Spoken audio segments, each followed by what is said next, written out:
इस्लामाबाद की वकला तंजीमों ने इस्लामाबाद हाई कोर्ट में दूसरे हाई कोर्ट के 3 जजेस के तबादले को मुस्तरद कर दिया है। इस्लामाबाद बार काउंसिल के वाइस चेयरमैन अलीम अब्बासी ने Islamabad high court bar association और डिस्ट्रिक्ट बार एसोसिएशन के ओहदेदारों के साथ न्यूज़ कॉन्फ्रेंस में कहा है कि जजेस के तबादले का मकसद अदलिया को कमज़ोर करना और नुकसान पहुँचाना है। वकला तंजीमों का कल इस्लामाबाद की तमाम अदालतों की कार्रवाई के बाइकआउट का भी ऐलान।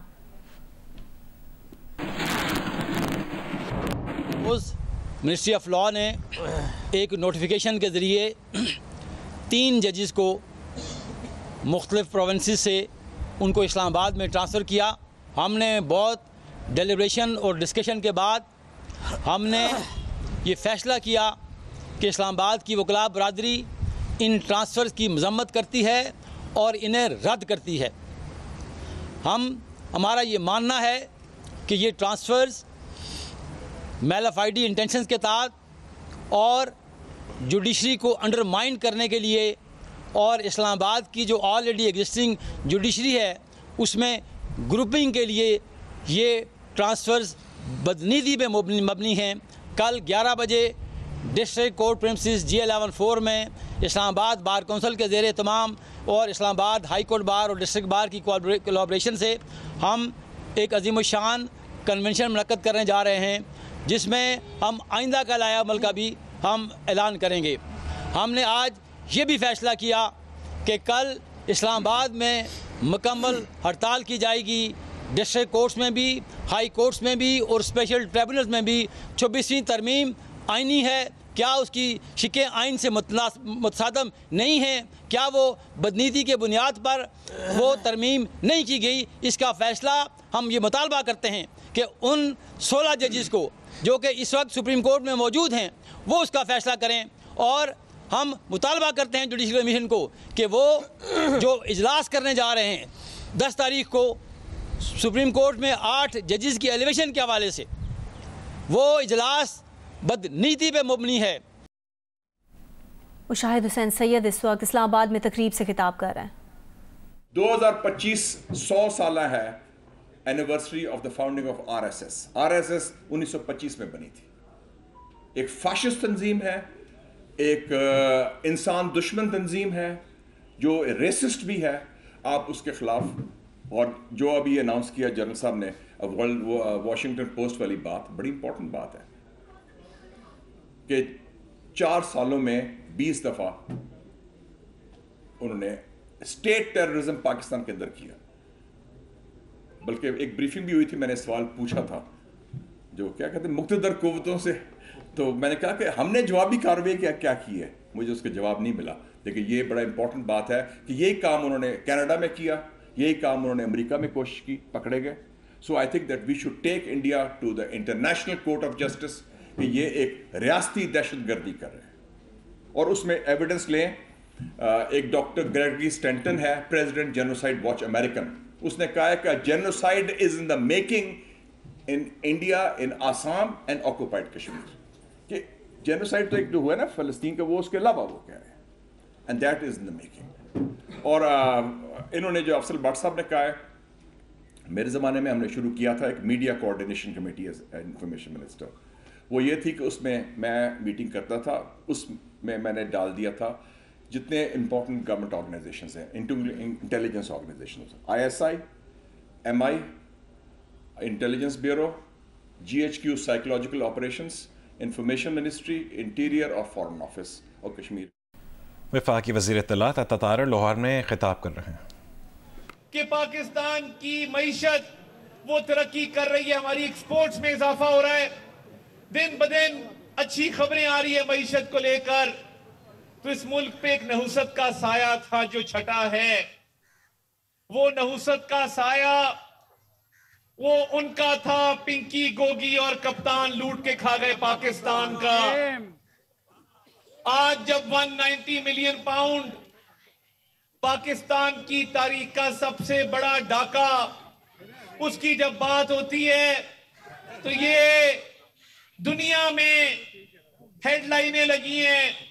दुनिया के ममालिक में अखबारात में टीवी चैनल्स ने यह बताया है कि इधर एक ऐसा वजीर आजम था जो घड़ियां भी बेचता था, जो तोशाखाना की चोरी भी करता था, और जिसने 190 मिलियन पाउंड का तारीख का सबसे बड़ा डाका डाला, आज जब उसको सजा हुई है तो ये नहीं कहते कि जी हम जवाब देते हैं इसका, हम अपना दिफा करते हैं। ये कहते हैं कि दिफा हम नहीं करेंगे, हमें तो सीरत पे चलने की सजा मिली है, नाउजुबिल्लाह। ये जो मजहबी टच है और मजहब कार्ड है, ये हर जगह इस्तेमाल करते हैं। जब कोई जवाब नहीं मिलता तो अल्लाह रसूल का नाम लेके आते हैं। इनको शर्म भी नहीं आती कि ये 190 मिलियन पाउंड के डाके में खुदा का वास्ता है, मजहब को बाहर रहने दो। अपनी चोरी, अपने डाके को जस्टिफाई करने के लिए, उसका जवाब पैदा करने के लिए कहते हैं जी हम तो सीरत पे चल रहे थे, सजा मिली है, कोई खुदा का खौफ करो। पूरा टोला रंगे हाथों पकड़ा गया, जज ने ऑर्डर पास किया और हम कहते थे कि इनके हाथ करप्शन में रंगे हुए हैं। हमारी बात अल्हम्दुलिल्लाह ठीक साबित हुई। ये वो नहुसत का साया था पाकिस्तान पर जो हटा है, और मियां शहबाज शरीफ ने मईशत पर खसूसी तवज्जो दी है। ये तोशा खाना से घड़ियां चोरी कर रहे थे और मियां शहबाज शरीफ ने तोशा खाना के कवायद और जवाबित बनाए और कहा कि आज के बाद कोई भी $300 से ज्यादा की चीज ना ले सकेगा, ना रख सकेगा। वो भी अगर लेनी होगी तो पूरी कीमत अदा करेगा, $300। बहुत छोटी अमाउंट की इजाजत दी। जाती तहाइफ जो मिले, जाती दोस्तों ने दिए, जिसकी कोई रिक्वायरमेंट नहीं थी कि इसको तोशा खाना में जमा कराया जाए, वो भी जमा कराया। आज वजीर आजम हाउस की अलमारियों में वो लगे हुए। आते जाते लोग देखते हैं कि एक वजीर आजम था जो चीजें बेच देता था और एक है जो शफाफियत के नए मयार कायम कर रहा है। तो ये वो ईमानदारी है, वो दयानतदारी है जिसको दुनिया के रहनुमा जो है वो मान रहे हैं। और ये बातें करते थे। आज 190 मिलियन पाउंड का कोई जवाब नहीं है। ये सड़क उन 5 सालों में क्यों ना बनी, मैं पूछना चाहता हूं। जब ये दावा करते थे कि हम अवाम की खिदमत कर रहे हैं, इनको तब ख्याल क्यों ना आया ये मुस्लिम लीग नून ने ही क्यों बनाई। और जब रमजान में हम आपके पास आए थे, मैं और शहबाज खोकर साहब इसी मस्जिद में नमाज पढ़ी और इफ्तिखार साहब के पास भी हम गए, तो आपको याद होगा हाशमी साहब ने भी बार बार ये मुतालबा रखा। अल्लाह ताला का फजल है कि जो वादे किए हैं वो अल्लाह ताला के फजल से पूरे कर रहे हैं। आप देखेंगे कि जब भी तमीर और तरक्की हुई है वो मुस्लिम लीग नून के दौर में हुई है। तो ये गौसे आजम रोड B1, B2, B3, कब्रिस्तान की 4 दीवारी हो, ये उस दौर में क्यों ना हुई? क्योंकि ये लोग लगे हुए थे पैसा कमाने में।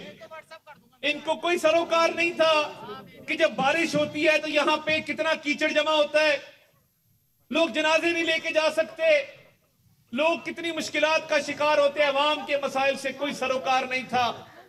ये कैश इकट्ठा कर रहे थे, ये डीलें कर रहे थे, ये 5-5 कैरेट की अंगूठियां मांग रहे थे। ये तो इनके मामलात थे जिसकी सदा ये आज भुगत रहे हैं। हमने वादा किया था इस हल्के को मिसाली हल्का बनाएंगे इंशाल्लाह ताला। ये अभी शुरुआत है। पहले 10 महीने में आपने देखा कि लोगों के मसाइल हल होना शुरू हो गए हैं। और एक और वादा मैंने आपसे किया था, यह आपके वोटों की बदौलत है कि हम असेंबली में पहुंचे और बैनुल अक़वामी सतह पे भी पाकिस्तान की बात करते हैं। तो ये आपके वोटों ने हमें इस काबिल किया कि हम वहां भी जाके पाकिस्तान का मुकदमा लड़ते हैं। तो मैं कहता हूं कि वापस इन्हीं लोगों के पास आना है, इन्हीं लोगों ने जिन्होंने हमें असेंबली में पहुंचाया। तो ये हकीर सी काविश है। और जितने मसाइल है यहां पे सुई गैस की बात हुई, उस पे लगे हुए इंशाल्लाह ताला। कब्रिस्तान की सड़क की बात हुई, तो हम आपके दरमियान नहीं, जो सड़क बननी है अभी 4 दीवारी तो वो हो गई, सड़क की तामीर के हवाले से जो मुतालबा रखा गया वो भी इंशाल्लाह ताला आप देखेंगे कि दिनों के अंदर इसकी तकमील होगी। और ये टाउनशिप का इलाका एक मिसाली इलाका बनेगा इंशाल्लाह, ताकि 5 साल बाद जब हम आपके पास आए और आप लोगों के पास जाएं वोटों के लिए, तो आपका सर फखर से बुलंद और आप कह सके कि हमारे नुमाइंदों ने जो वादे किए थे अल्लाह के फजल से पूरे करके दिखाए।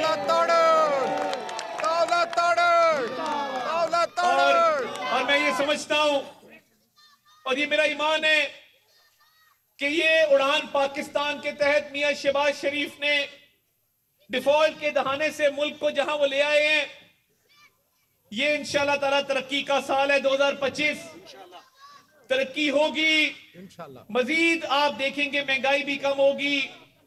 आप देखेंगे कि पाकिस्तान की मईशत दुनिया की बेहतरीन मईशतों के अंदर इसका शुमार होगा। स्टॉक मार्केट का आपने देखा रिकॉर्ड टूट रहे हैं। आज बताया गया है कि पिछले माली साल के अंदर सबसे ज्यादा कंपनियां रजिस्टर हुई हैं। इतनी कंपनियां कभी रजिस्टर नहीं हुई एससीसीपी में। ये नया रिकॉर्ड है। ये तभी होता है जब दुकानदार ताजिर खुशहाल होता है। ये तभी होता है जब बिजनेसमैन खुशहाल होता है, मईशत का पहिया चलता है, नौकरियां पैदा होती हैं, महंगाई नीचे जाती है। तो ये आप सब साथियों की मौजूदगी में आपसे ये भी वादा किया था कि आपके दरमियान रहेंगे। ये नहीं होगा कि इलेक्शन आए, अस्सलाम वालेकुम, वालेकुम सलाम, माफी दो, वोट पाओ तो घर जाइए। आपसे वादा किया था कि पब्लिक सेक्रेटेरिएट भी खुलेगा, खुली कचहरी भी लगेगी और मैं और शहबाज खोखर साहब आपके दरमियान मौजूद रहेंगे। आपकी खुशी में, आपके गम में बराबर के शरीक रहेंगे।